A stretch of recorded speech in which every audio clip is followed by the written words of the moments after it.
الحمد لله وحده والصلاة والسلام على من لا نبي بعده لا نبي بعده ولا رسول بعده لا رسول بعده ولا معصوم بعده أما بعد فأعوذ بالله من الشيطان الرجيم بسم الله الرحمن الرحيم والضحى والليل إذا سجى ما ودعك ربك وما قلى وَلَلْآخِرَةُ خَيْرٌ لَكَ مِنَ الْأُولَى وَلَسَوْفَ يُعْطِيكَ رَبُّكَ فَتَرْضَى صدق اللہ ومن أصدق من الله قيلا اللهم صل على سيدنا ومولانا محمد وعلى آل سيدنا ومولانا محمد وبارك وسلم ثم سلم عليه۔ گرامی قدر سامعین، حضرات محترم، اللہ جل جلالہ کی ذات اقدس کا عالم انسانیت پر ایک سے بڑھ کر احسان بلکہ احسان عظیم ہے۔ اللہ جل جلالہ کی نعمتیں لامتناہی لامحدود ہیں کہ اللہ تبارک و تعالی نے سورۃ الرحمن میں 31 مرتبہ یہ بات دہرائی ہے، فَبِأَيِّ آلَاءِ رَبِّكُمَا تُكَذِّبَانِ۔ اے جن اور انسانوں، تم اپنے رب کی کون کون سی نعمت کو جھٹلاؤ گے؟ فرمایا وَإِن تَعُدُّوا نِعْمَةَ اللَّهِ لَا تُحْصُوهَا۔ اگر اللہ تعالیٰ کی ایک نعمت کا بھی کوئی حساب لگانے لگ جائے تو وہ عاجز آ جائے اور اللہ کی ایک نعمت کا بھی احاطہ نہ کر سکے۔ آنکھ اللہ کی نعمت ہے، ہم اس سے کتنی چیزوں کے روزانہ نظارے کرتے ہیں، کتنے فوائد حاصل کرتے ہیں، کتنی رہنمائی حاصل کرتے ہیں، اور یہ آنکھ ہمیں کتنی لوگوں کی محتاجیوں سے بچا لیتی ہے۔ پوچھیں ان آنکھ کے معذوروں سے جو اس نعمت کے لیے ترستے ہیں۔ آپ علیہ السلام نے فرمایا، اللہ تبارک و تعالی نے جس بندے کو آنکھوں کی نعمت سے محروم کر دیا ہے، آنکھوں کی بینائی اللہ نے جس کی لے لی ہے اور پھر اس کو اس پر صبر کی توفیق عطا فرما دی، صبر سے اللہ تعالیٰ کے فیصلے پہ راضی ہو کے وہ زندگی گزار رہا ہے، تو آپ علیہ السلام نے فرمایا بینائی کا بدلہ اللہ کے ہاں جنت کے سوا کچھ نہیں ہے۔ یعنی اس ایک نعمت چھینی اور اس پہ صبر کیا تو اللہ نے ساری بہشت اٹھا کے قدموں میں رکھ دی۔ اور کتنی نعمتیں اور ہیں، کتنے انعامات اور ہیں. اللہ اللہ.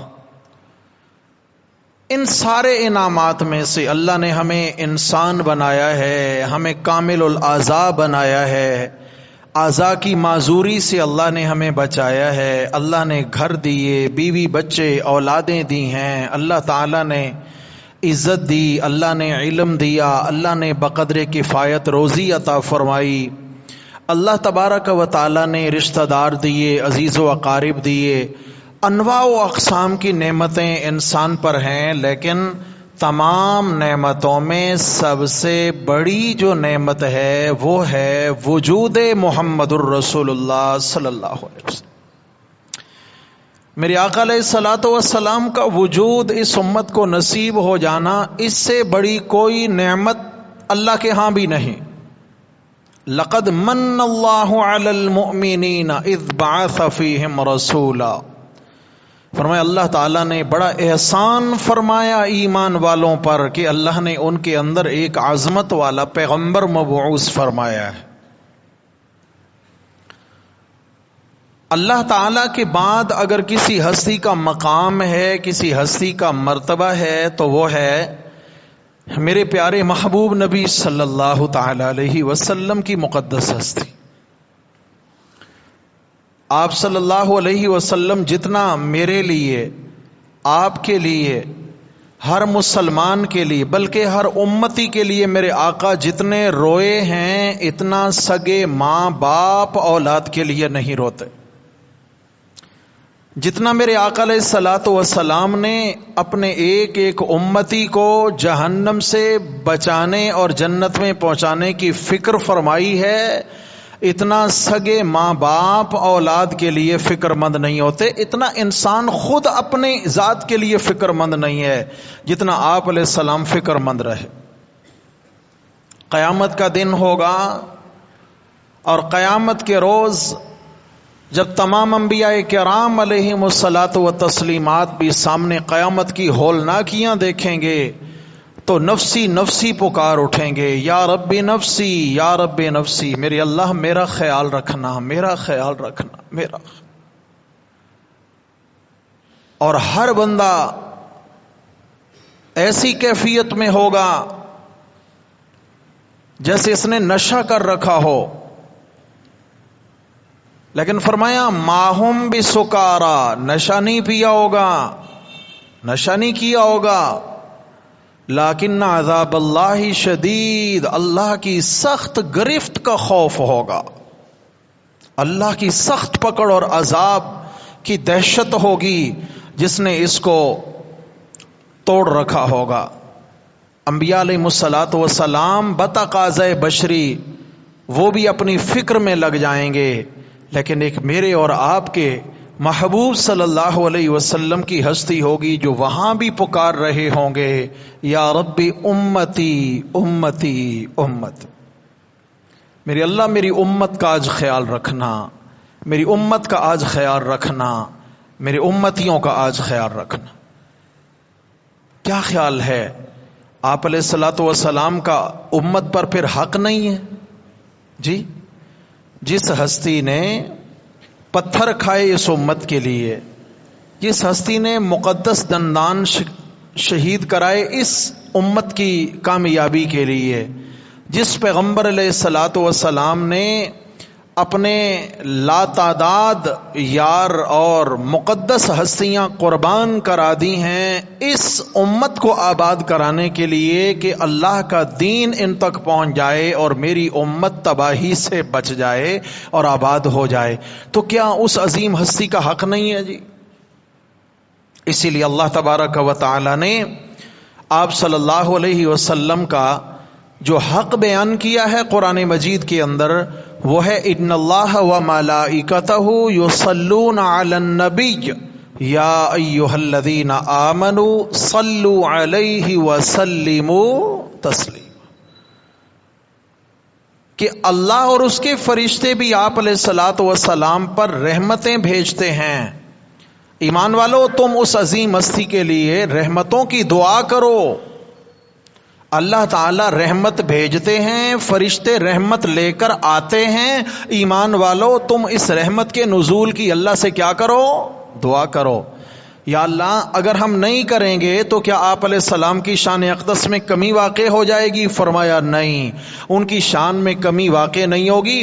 اگر تم میرے آقا علیہ السلام پر درود و سلام پڑھو گے تو بیڑا تمہارا اپنا پار ہو جائے گا، کام تمہارا اپنا بن جائے گا. ورنہ وہ تو کامیاب ہیں، وہ تو سب کامیابوں سے پہلے کامیاب ہیں. آپ علیہ الصلوۃ والسلام جب تک جنت میں قدم نہیں رکھیں گے تب تک جنت کا دروازہ ہی نہیں کھلے گا. آپ علیہ السلام گویا دن قیامت کے جنت کا افتتاح فرمائیں گے، بہشت کا افتتاح فرمائیں گے. پھر آپ علیہ السلام کے ساتھ آپ کی امت جنت میں داخل ہوگی. آپ کی امت جب جنت میں چلی جائے گی پھر باقی انبیاء کی امتوں کے لیے جنت کے دروازے کھلیں گے. عجب بات ہے، امتیں آئیں پہلے اور ان کا نمبر بعد میں لگ رہا ہے. یہ اعلیٰ نسبت کی برکت ہے میرے بھائی. چلیں واپس آئیے. آپ صلی اللہ تعالی علیہ وسلم کی مقدس ہستی کو پہچاننا بھی ہمارا فریضہ ہے. آپ صلی اللہ علیہ وسلم سے محبت رکھنا بھی ہمارا ایمانی فریضہ ہے. اور آپ صلی اللہ تعالی علیہ وسلم کی ایک ایک مان کر زندگی گزارنا یہ بھی ہمارا ایمانی فریضہ ہے. آپ صلی اللہ علیہ وسلم سے محبت کیوں کرنی ہے؟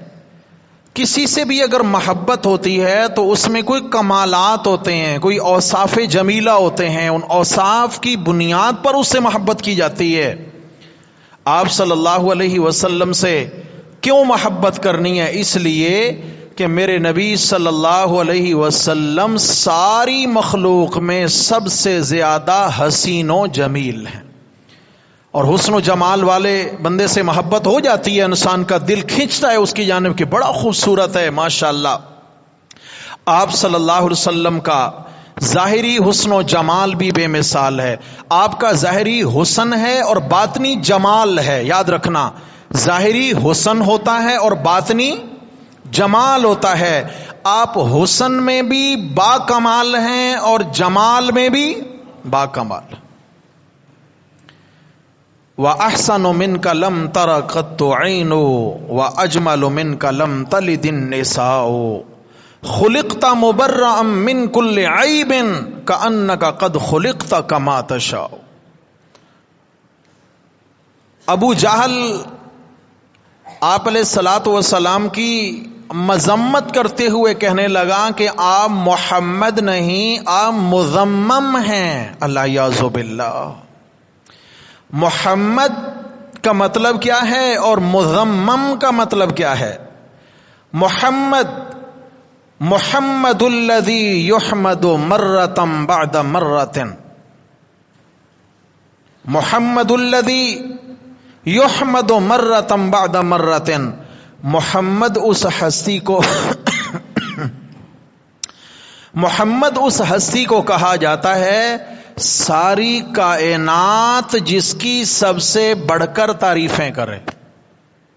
محمد الذی یحمد مرۃ بعد مرۃ، بالتکرار تعریفیں ہوں. اور آپ کا ایک نام ہے احمد. احمد کا مطلب ہے وہ ہستی جو اپنے رب کی سب سے بڑھ کر تعریف کرے، وہ احمد کہلاتا ہے. محمد وہ ساری کائنات جس کی سب سے بڑھ کے تعریف کرے، یعنی بئی معنی کہ محمد وہ ہستی ہیں جن کی تعریفیں ساری مخلوق کی نظر میں سب سے زیادہ ہوں، اور احمد وہ ہستی ہے جو ساری مخلوق سے بڑھ کر اپنے خالق کی تعریف کرنے والا ہو. اور امام راغب اصفہانی رحمہ اللہ نے عجیب معنی کیا کہ محمد کسے کہتے ہیں؟ فرمایا محمد الذی اجمعت فیہ الخصال المحمودہ. محمد الذی اجمعت فیہ الخصال المحمودہ. محمد کسے کہتے ہیں؟ توجہ ہے، محمد کسے؟ اللہ نے مجھے آپ کو کیسا نبی دیا ہے، کیسا محسن عظیم دیا ہے.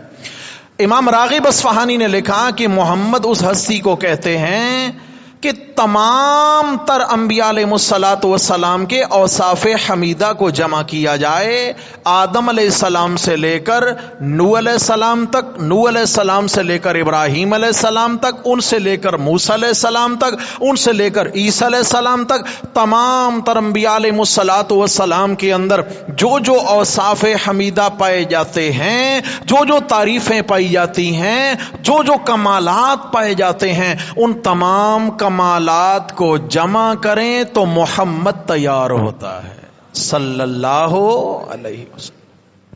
محمد الذی اجمعت فیہ الخصال المحمودہ۔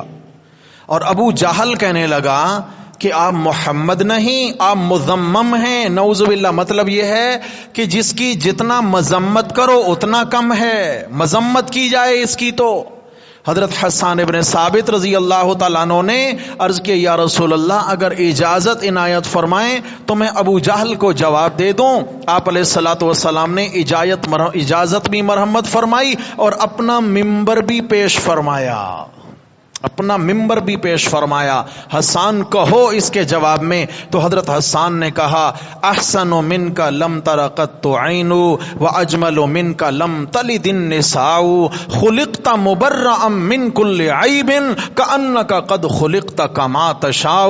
حضرت حسان رضی اللہ تعالیٰ عنہ کیا فرماتے ہیں کہ میرے محبوب آپ سے زیادہ حسین، آپ سے زیادہ حسین آج تک کسی آنکھ نے نہیں دیکھا، اور آپ سے زیادہ جمال والا کسی ماں نے آج تک جنا ہی نہیں ہے۔ آنکھ تو تب دیکھتی اس کا وجود ہوتا، اس کا وجود ہوتا، دنیا میں کوئی ہوتا۔ خلقت مبرئا من کل عیب، آپ کو ایسے اللہ تعالیٰ نے عیبوں سے پاک بنایا ہے، آپ ایسے عیبوں سے پاک بنائے گئے ہیں کأنکا، تشبیہ گویا کے تخیل ہے، کأنک قد خلقت کما تشاء، لگتا ایسے ہے آپ بتاتے گئے اللہ بناتے گئے۔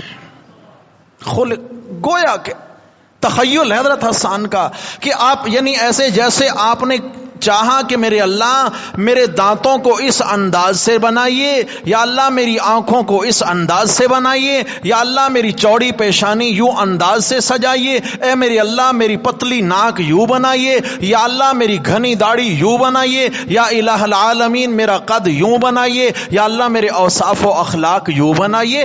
گویا کہ آپ بتاتے گئے اللہ، گویا کے لفظ کیا بولا؟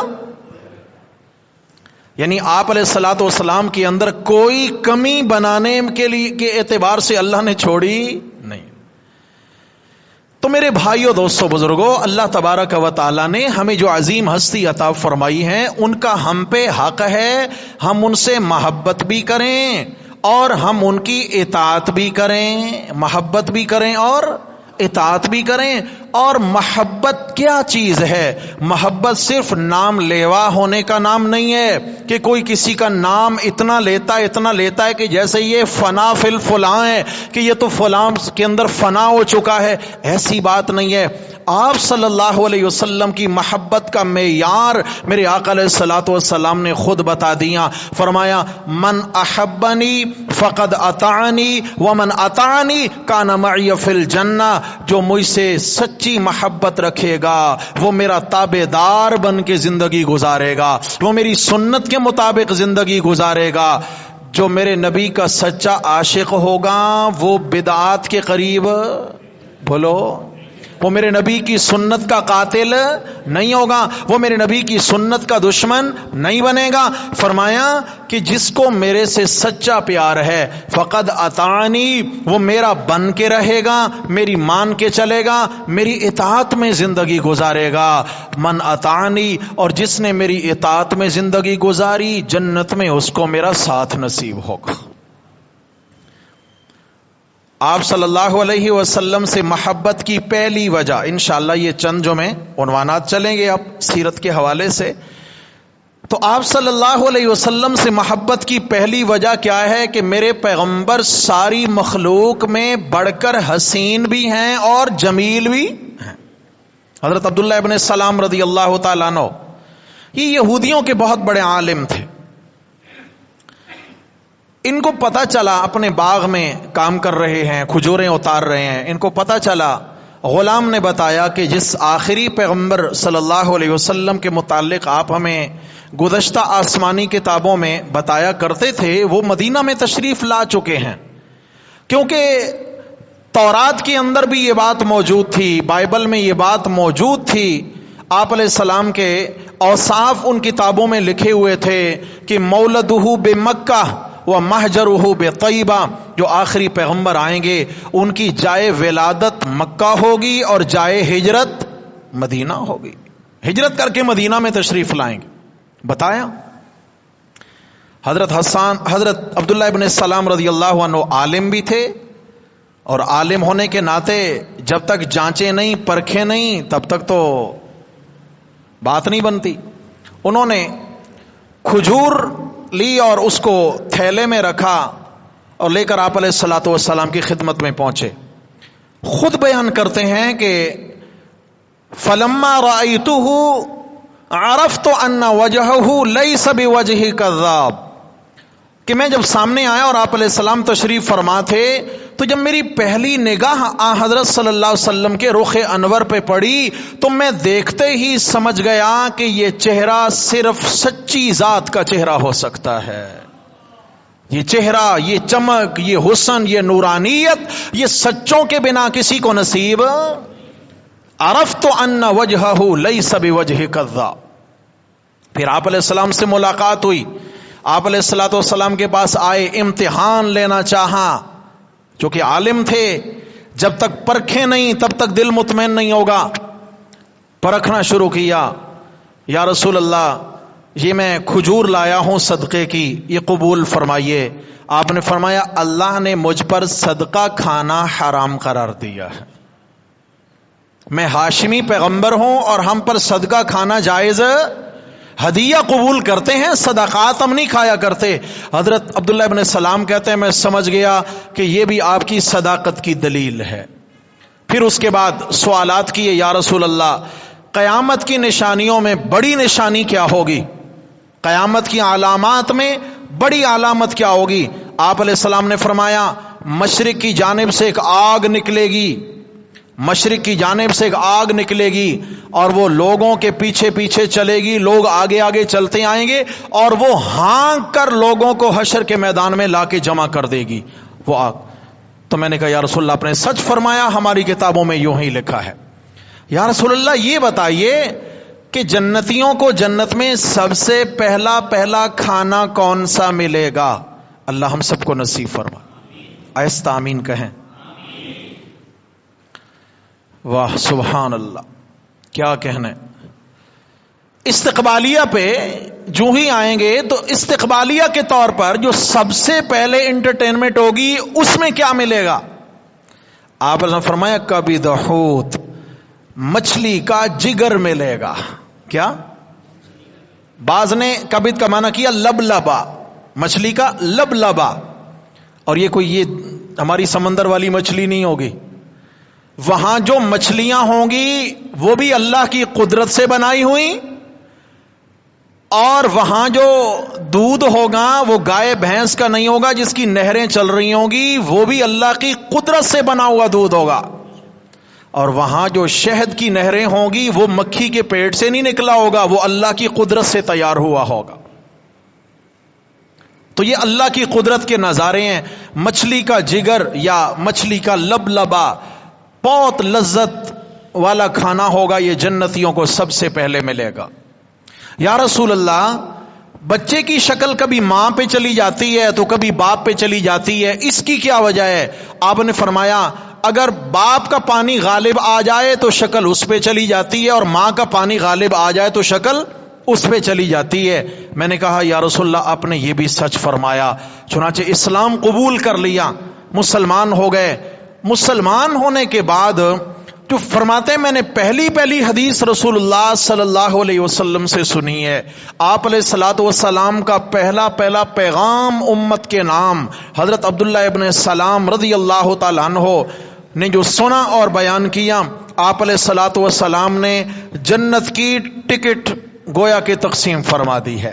جنت کی یہ ٹکٹ ہے, یہ جنت کی چند چابیاں ہیں, یہ اپنے پاس رکھو, ان سے جنت کا دروازہ کھلے گا. سب سے پہلے آپ علیہ السلام نے فرمایا افشو السلام, سلام کو عام کرو. کیا کرو؟ سلام پھیلاؤ, یعنی سلام میں پہل کرو. کسی کو جانتے ہو یا نہیں جانتے, مسلمانوں کا علاقہ ہے تو عمومی طور پہ سلام کرو. مسئلہ یہاں سمجھ لیجئے, یہ سلام اور سلامتی یہ صرف مسلمان اور موحد کے لیے ہے, مشرک کے لیے سلامتی بولو بھائی نہیں ہے. سلامتی صرف مسلمان کے لیے ہے. اگر کوئی کافر ہے تو اس کو آپ سلام میں پہل نہیں کر سکتے. کافر سمجھتے ہیں کیا ہوتا ہے؟ کتنے سینگ ہوتے ہیں سر پہ؟ نہیں ہوتے تو کیسے پتا چلے گا بھائی؟ خیر, آنکھ کان کھولے رکھیں گے, درس قرآن میں آتے رہیں گے, انشاءاللہ تعارف حاصل ہو جائے گا. سمجھ آئی نا جی؟ ایسے پتا نہیں چلے گا. کافر ہے, مشرک ہے, اللہ کی ذات صفات عبادات و اختیارات میں غیر اللہ کو شریک ٹھہرانے والا ہے. یہ مشرک ہے, بھلے یہ کلمہ پڑھتا ہو, لیکن اگر یہ اللہ کی مخلوق کو اللہ کی ذات میں, صفات میں, عبادات میں, اختیارات میں شریک ٹھہراتا ہے تو اس پر سلام کرنا جائز نہیں ہے. اس پر سلام نہیں ہے. سلام صرف مسلمان اور موحد مومن پر ہے.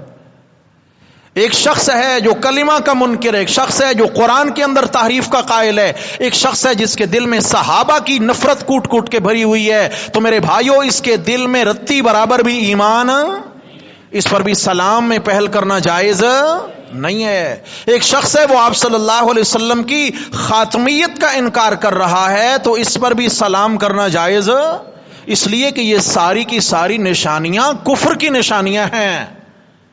ہاں, اگر کوئی کافر اگر سلام میں پہل کرتا ہے تو اس کو جواب کیسے دینا ہے؟ کوئی شرک کرنے والا سلام کرے تو جواب کیسے دینا ہے؟ اس کے جواب میں صرف اتنا کہہ سکتے ہیں وعلیکم. کتنا؟ شاباش بولیں سارے, کتنا؟ وعلیکم. کیا مطلب ہے؟ کہ بھئی جس چیز کے تم مستحق ہو تم پر بھی وہی ہو, جس چیز کے تم کیا ہو مستحق ہو تم پر بھی وہی ہو. وعلیکم, بس اتنا, اس سے بڑھ کے اور کچھ نہیں کہنا. ایک اور بھی مسئلہ سمجھ لیجئے, ہمارے ہاں سلام کے معاملے میں بڑے غلو سے کام لیا جاتا ہے. کئی پڑھے لکھے ساتھیوں کو سنا السلام علیکم ورحمۃ اللہ وبرکاتہ ومغفرتہ وفلاں فلاں فلاں فلاں, پتہ نہیں کیا بڑھا دیتے ہیں آگے. یاد رکھو السلام علیکم ورحمۃ اللہ وبرکاتہ یہاں تک سلام ہے, اس کے آگے سب ملاوٹ ہے. بولیے کیا ہے؟ سب ملاوٹ ہے. یہ دم چھلے لگائے گئے ہیں. اور اسلام ہمارا مکمل ہے. الیوم اکملت لکم دینکم, دین مکمل ہے. اور اگر کوئی یہ کہے کہ بھئی اگر ہم نے مغفرتہ کہہ دیا ہے یا اور کوئی بات ہم نے ایسی کہہ دی تو حرج ہی کیا ہے؟ معنی تو اچھا ہے. میرے بھائیوں, معنی جتنا بھی اچھا ہو, میرے نبی کی سنت والی مہر ہے تو قبول ہے, اگر مہر نہیں تو قبول نہ. صاف سی بات ہے. فعلہ و ترکہ سنتن, جو کام میرے نبی نے کیا اس کا کرنا دین بن گیا, اور جو کام نہیں کیا اس کا نہ کرنا, جی اس کو چھوڑنا دین ہے. یہ دلیل نہیں چلے گی کہ یہ کام کتنا خوبصورت ہے. اگر یہ کام دین تھا تو گویا کہنے والا کیا کہنا چاہتا ہے؟ تھا تو دین مگر میرے نبی سے رہ گیا, تھا تو ثواب کا کام مگر میرے نبی سے رہ گیا. تو میرے نبی پر خیانت کا الزام لگا کہ نہیں لگا؟ کہ دین تھا مگر اللہ کے نبی نے امت تک پہنچانے میں نعوذ باللہ سستی دکھا دی. میرے بھائیوں, جو دین تھا میرے نبی نے کر دکھایا, جو نہ تھا وہ چھوڑ دکھایا. اب ہم نے جو دین ہے اس کو لینا ہے, اور جو نہیں اس کو ترک کرنا ہے, چھوڑنا ہے. اسی میں کامیابی ہے. من یطع الرسول فقد اطاع اللہ, جو رسول اللہ صلی اللہ علیہ وسلم کے نقش قدم پہ چلے گا حقیقت میں اس نے اللہ کی اطاعت کی ہے. آپ کی سنت اللہ کی چاہت ہے, آپ کا طریقہ میرے اللہ کی چاہت ہے، اور اگر آپ کے طریقے سے ہٹ کر کسی غیر کے طریقے کو اپنا کر اللہ کو راضی کرنا چاہا تو اللہ اس طریقے کو منہ پہ مار دیں گے. نہیں چاہیے، ہمیں نہیں چاہیے. میرے نبی کے طریقے سے ہو کر آؤ، میرے نبی کی سنت والی لائن میں لگو. کسی اور لائن میں لگے کام نہیں بنے گا. تو حضرت عبداللہ ابن السلام کیا فرماتے ہیں؟ آپ علیہ الصلوۃ والسلام نے جنت کی پہلی جو چابی تقسیم فرمائی، آپ نے کیا فرمایا؟ افشو السلام. کیا کرو؟ سلام کو عام کرو. سلام کے الفاظ سمجھ آ گئے میرے بھائیوں کو؟ جی ہاں. اور سیکھنا چاہیے، سیکھنے میں کوئی عیب نہیں ہے. ہم سب آپس میں بیٹھے ہیں، اس میں تو کوئی حجاب نہیں ہے. سیکھتے رہنا چاہیے، سمجھنے کی کوشش کرنا چاہیے. سلام کرنے کے الفاظ میں بھی خطائیں ہوتی ہیں. سلام علیکم، سلام علیکم، یہ کوئی سلام نہیں ہے، ٹھیک ہے نا جی. اور سلام ہے السلام علیکم، کیا ہے؟ ورحمۃ اللہ وبرکاتہ. جواب میں غلطی لگتی ہے. کئی ساتھیوں کو سنا وعلیکم السلام، کیا کہتے ہیں؟ وعلیکم السلام. یہ درست نہیں ہے میرے بھائی. لفظ ہے وعلیکم السلام، مسلام نہیں. شاباش بولے کیا؟ وعلیکم السلام ورحمۃ اللہ وبرکاتہ. تکلم کو ہم درست کریں. فرمایا سلام کو عام کرو. نمبر 2 اطعموا الطعام، بھوکوں کو کھانا کھلاؤ، مستحقین کو کھانا کھلاؤ.